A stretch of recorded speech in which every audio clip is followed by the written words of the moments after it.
নমস্কার বন্ধুরা, এখন পশ্চিমবাংলার সবথেকে আলোচ্য বিষয় হচ্ছে অন্নপূর্ণার ভাণ্ডার। এবং আপনারা হয়তো অনেকেই জানেন যে অন্নপূর্ণা ভাণ্ডারের প্রথম কিস্তির টাকা কিন্তু এক এক করে অনেকেরই অ্যাকাউন্টে ঢুকে গিয়েছে, আবার অনেকের অ্যাকাউন্টে ঢুকছে। তো আজকে আমি আপনাদের দেখিয়ে দেবো যে অন্নপূর্ণা ভাণ্ডার ফর্মটি আপনি সঠিকভাবে কীভাবে ফিল আপ করবেন। কারণ একবার যদি এই ফর্ম ফিল আপে ভুল হয়ে যায়, তাহলে কিন্তু আপনার সামনে আর দ্বিতীয়বার অপশন থাকছে না ফর্মটিকে দ্বিতীয়বার ফিল আপ করার জন্য। তার জন্য ফর্মটিকে সঠিকভাবে ফিল আপ করতে হবে। এবং যারা প্রথম কিস্তির টাকা পেয়েছে তাদের কাছ থেকে আমি জেনেছি যে এই ফর্মটিকে কীভাবে সঠিকভাবে ফিল আপ করা যায়। তো চলো বন্ধুরা দেখে নিই পদ্ধতিটি। তো দেখুন বন্ধুরা, এটি হচ্ছে অন্নপূর্ণা যোজনার একদম সরকারি ফর্ম, যেখানে প্রতিটি ফর্মের পাতায় পশ্চিমবঙ্গ সরকারের ওয়াটারমার্ক আছে। এবং অনেকের মনে প্রশ্ন আছে যে ফর্মটি আমরা বাংলায় পূরণ করব নাকি ইংরেজিতে পূরণ করব। সেক্ষেত্রে আমি আপনাদের বলবো যে ফর্মটিকে অবশ্যই ইংরেজিতে পূরণ করাই ভালো, কারণ আমরা যে প্যান কার্ড নাম্বার আছে, আমরা যে ভোটার নাম্বার আছে, সেগুলো সবই কিন্তু ইংরেজিতে। তো সেই হিসেবে কিন্তু পুরো ফর্মটিকে ইংরেজিতে ফিল আপ করাই ভালো।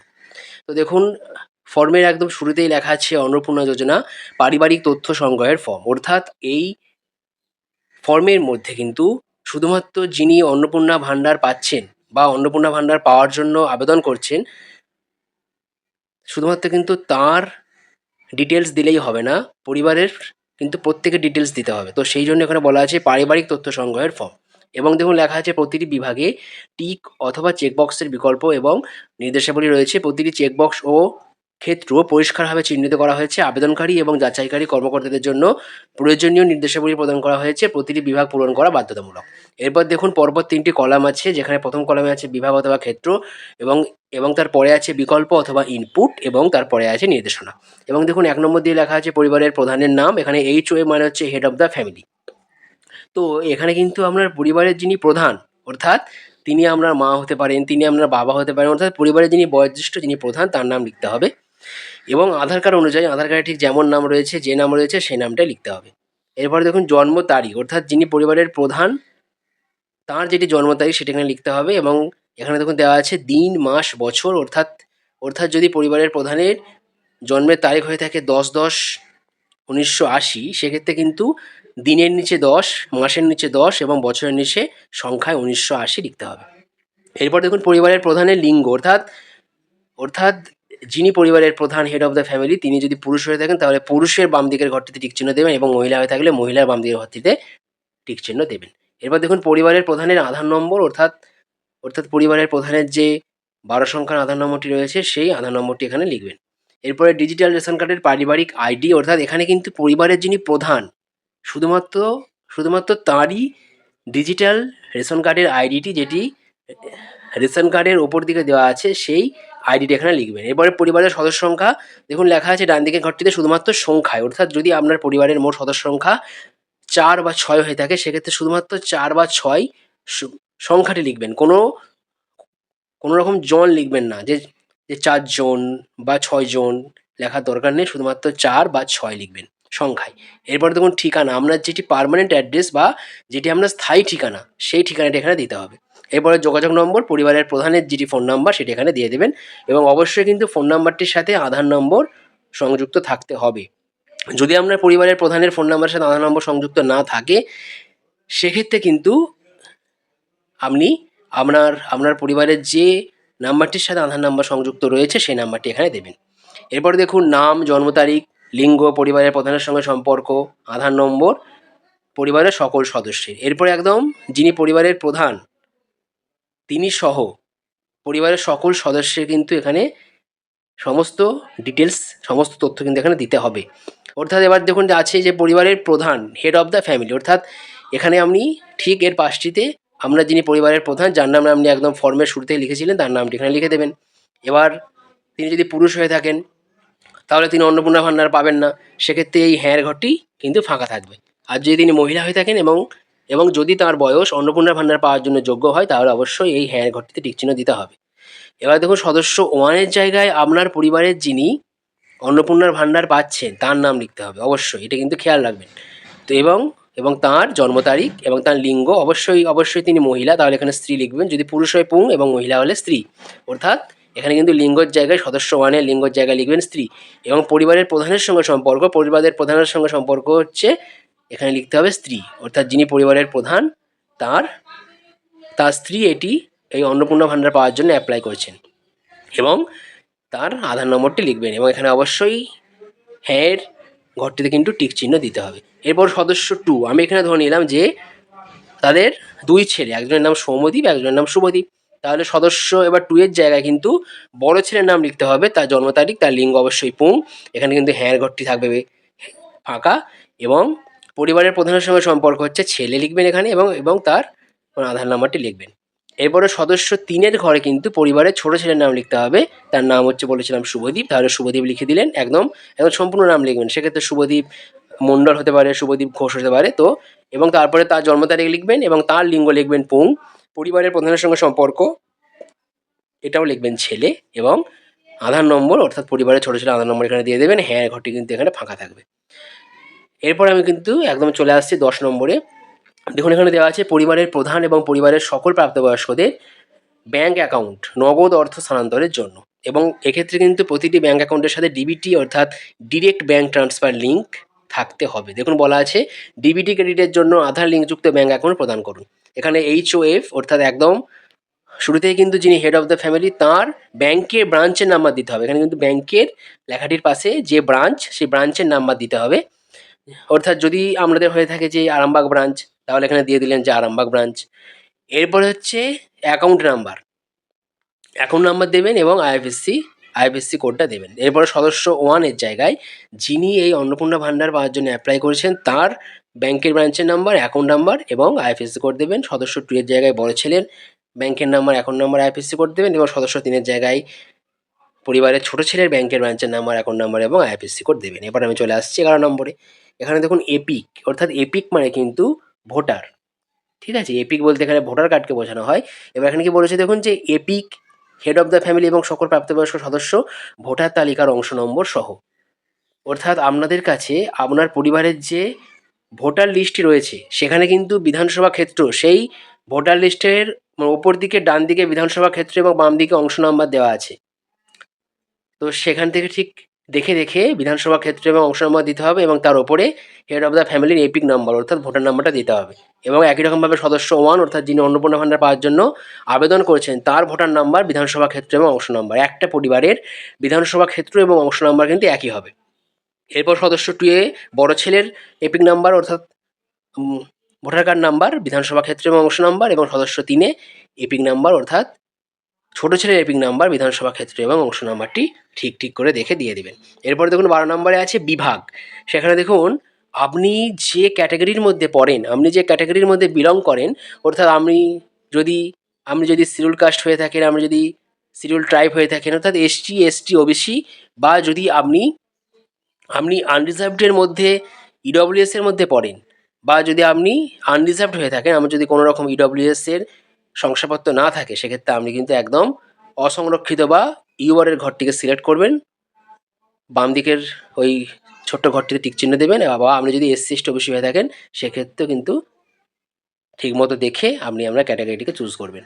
এরপরে দেখুন রেশন কার্ড অথবা খাদ্য ভর্তুকি। এক্ষেত্রে দেখুন 1 নম্বরে আছে আপনার কি ডিজিটাল রেশন কার্ড রয়েছে? যদি আপনার থাকে তাহলে হ্যাঁ এর ঘরে টিক চিহ্ন দেবেন, আর যদি না থাকে তাহলে না এর ঘরে টিক চিহ্ন দেবেন। এরপরে যদি হ্যাঁ হয় তবে কার্ডের ধরন উল্লেখ করুন। দেখবেন আপনার কাছে যে রেশন কার্ডটি রয়েছে এটা কিন্তু একদম আপনার পরিবারের প্রত্যেকের রেশন কার্ডের ওপরে লেখা রয়েছে যে আপনার কার্ডটার টাইপ কী, অর্থাৎ সেটি কি AY, নাকি সেটি PHH, নাকি সেটি SPHH, নাকি সেটি RKSY1 বা RKSY2, নাকি ভর্তুকিহীন।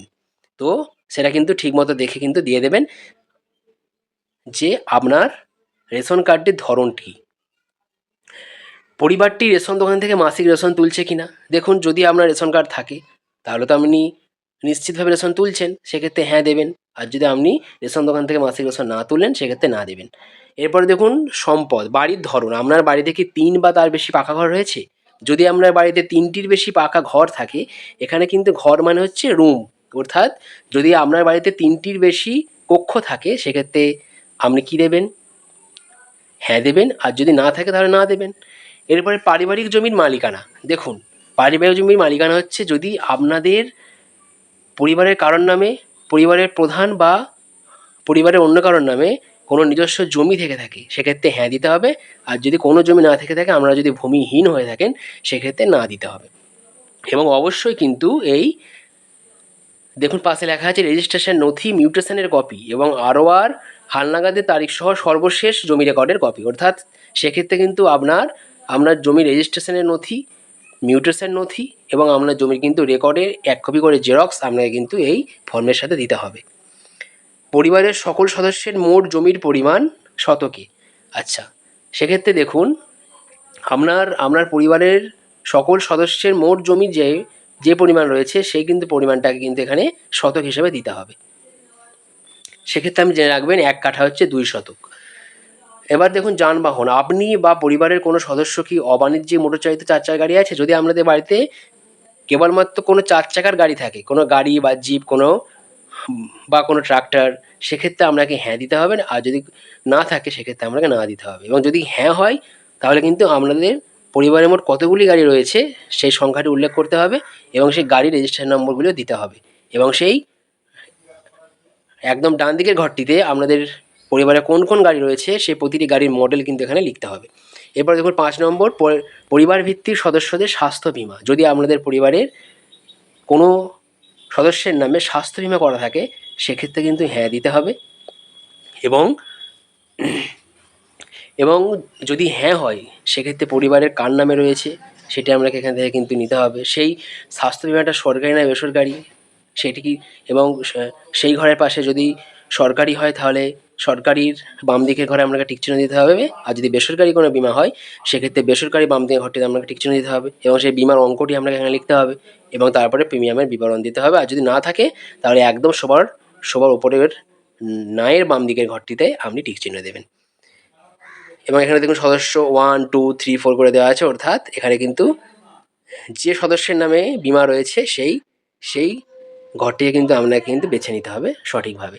এবার দেখুন কোনো সদস্য কি আয়কর বা পেশাগত কর প্রদান করেন? যদি আপনার পরিবারের কেউ আয়কর অর্থাৎ ট্যাক্স দিয়ে থাকেন তাহলে হ্যাঁ ঘরে হ্যাঁ দেবেন। আর যদি কেউ না দিয়ে থাকে তাহলে এখানে না এর ঘরে টিকে টিক চিহ্ন দেবেন। পরিবারের সদস্যদের প্যান কার্ড, যদি আমাদের পরিবারের সদস্যের প্যান কার্ড থাকে সেক্ষেত্রে হ্যাঁ ঘরটির পাশে আমরা টিক চিহ্ন দেবেন। আর যদি না থাকে তখন নায়ের ঘরটির পাশে টিক চিহ্ন দেবেন। এবং যদি থাকে তাহলে হেড অফ দ্য ফ্যামিলির নাম এবং সে প্যান নাম্বার দিতে হবে। সদস্য 1 অর্থাৎ যিনি অন্নপূর্ণা ভাণ্ডার পাওয়ার জন্য অ্যাপ্লাই করছেন, আবেদন করছেন, যদি ওনার নামও প্যান কার্ড থাকে সেক্ষেত্রে সদস্য 1-এর নামের পাশে তার নাম এবং প্যান নাম্বার লিখবেন। সদস্য 2 অর্থাৎ পরিবারের যিনি বড় ছেলে, তো এবার তারও যদি প্যান কার্ড থেকে থাকে সেক্ষেত্রে তার নাম এবং প্যান নাম্বার দেবেন এবং পরিবারের যিনি ছোটো ছেলে তারও নাম এবং প্যান নাম্বার এখানে দিয়ে দেবেন। এরপরে দেখুন কর্মসংস্থানের ধরন। আচ্ছা, পরিবারের প্রধান যদি কোনো সরকারি ক্ষেত্রে চাকরি করেন সেক্ষেত্রে সরকারি ক্ষেত্রের পাশের ঘরটিকে টিক চিহ্ন দেবেন। যদি কোনো বেসরকারি ক্ষেত্রে বেতনভুক্ত কর্মচারী হন সেক্ষেত্রে ওই ঘরটিকে টিক চিহ্ন দেবেন। এবং যদি কোনো সংগঠিত ক্ষেত্রে স্বনিযুক্ত কোনো যদি ব্যবসা করেন সেক্ষেত্রে ওই ঘরটিকে টিক চিহ্ন দেবেন। এবং আংশিক সময়ে কর্মরত অর্থাৎ তিনি যদি কোনো পার্ট টাইম জব করেন পরিবারের প্রধান সেক্ষেত্রে ওই ঘরটি টিক চিহ্ন দেবেন। অর্থাৎ এবং দেখুন এখানে কিন্তু আরও অনেকগুলো অপশান আছে। অসংগঠিত ক্ষেত্রে স্বনিযুক্ত, পরিযায়ী শ্রমিক, বেকার নাকি অন্যান্য। অর্থাৎ আমরা পরিবারের প্রধান যে পেশার সঙ্গে যুক্ত রয়েছে সেই ঘরটিকে আপনারা সঠিকভাবে বেছে নেবেন। এবার সদস্য 1 অর্থাৎ যিনি অন্নপূর্ণা ভাণ্ডার পাওয়ার জন্য আবেদন করছেন তিনিও যে পেশার সঙ্গে যুক্ত রয়েছেন সেটিকে ঠিকভাবে বেছে নেবেন এবং একইরকমভাবে সদস্য 2 এবং সদস্য 3 এগুলো কিন্তু সঠিকভাবে করবেন। এরপরে দেখুন আছে, একদম চলে আসছি, পরিবারের শিক্ষিত প্রাপ্তবয়স্ক সদস্যদের সংখ্যা এবং পরিবারের অশিক্ষিত প্রাপ্তবয়স্ক সদস্যদের সংখ্যা। আচ্ছা, সেক্ষেত্রে ধরুন আপনার পরিবারে মোট 4 জন সদস্য, সেক্ষেত্রে ধরুন 4 জনের মধ্যে 4 জনই শিক্ষিত, তখন আপনি এখানে শিক্ষিত প্রাপ্তবয়স্ক সদস্য সংখ্যার পাশে 4 লিখবেন।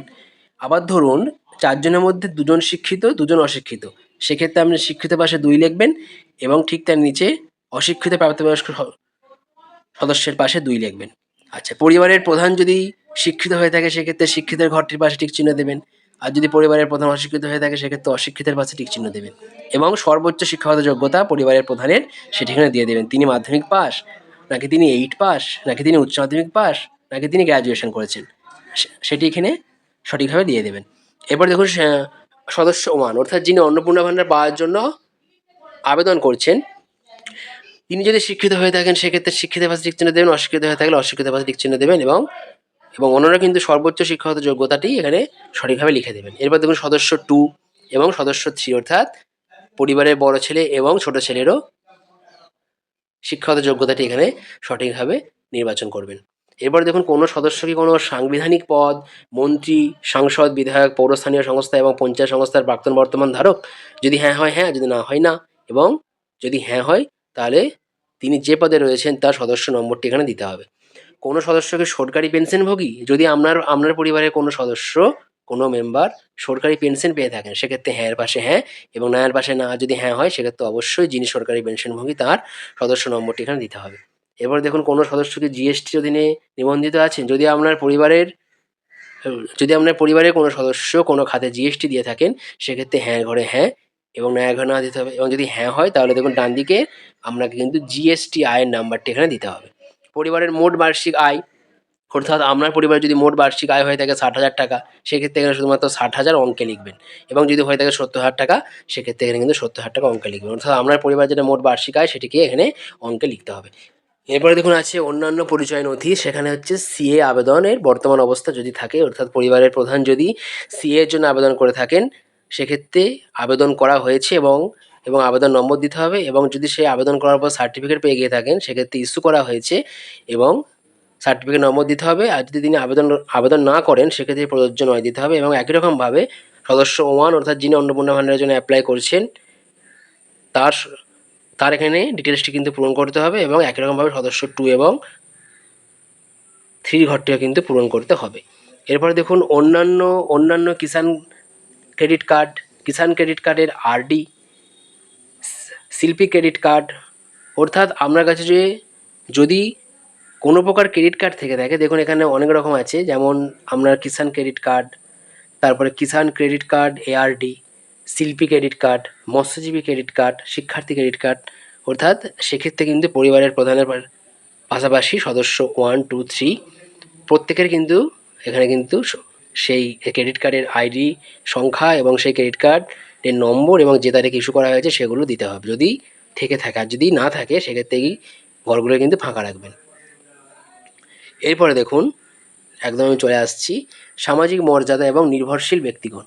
বিদ্যালয়ে অধ্যয়নরত পরিবারের সকল শিশুর বিবরণ। যদি আপনার পরিবারের এমন কোনো শিশু থেকে থাকে যে বিদ্যালয়ে এখন পড়ছে, যে এখন স্কুলে পড়ছে, সেক্ষেত্রে সেই সদস্যের নাম্বার, অর্থাৎ সেই শিশু সদস্য 1 সেই শিশুর নাম, শ্রেণী এবং তার বিদ্যালয়ের নাম এবং তার বিদ্যালয়ের ধরন, সেই বিদ্যালয়টিকে সরকারি নাকি সরকারি সাহায্যপ্রাপ্ত নাকি স্পন্সার্ড বিদ্যালয়, এবং সেটি যদি কোনো বেসরকারি বিদ্যালয় হয়ে থাকে, সেটি যদি কোনো স্বীকৃত মাদ্রাসা হয়ে থাকে বা অন্যান্য মাদ্রাসা, বা যদি এগুলোর মধ্যে না হয়ে অন্যান্য হয়ে থাকে সেক্ষেত্রে কিন্তু সেই অন্যান্যের পাশে সেই বিদ্যালয়ের নামটি আপনাকে লিখতে হবে এবং সেই বিদ্যালয়ের ধরনটি ওখানে দিতে হবে।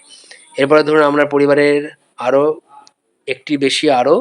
শিশু রয়েছে যে বিদ্যালয়ে পড়ছে, সেক্ষেত্রে শিশু সদস্য 2 এর জায়গায় আপনাকে সকল এখানে কিন্তু বিবরণগুলো এখানে দিতে হবে। এরপরে চলে আসছি শিশুদের টিকাকরণের বর্তমান অবস্থা।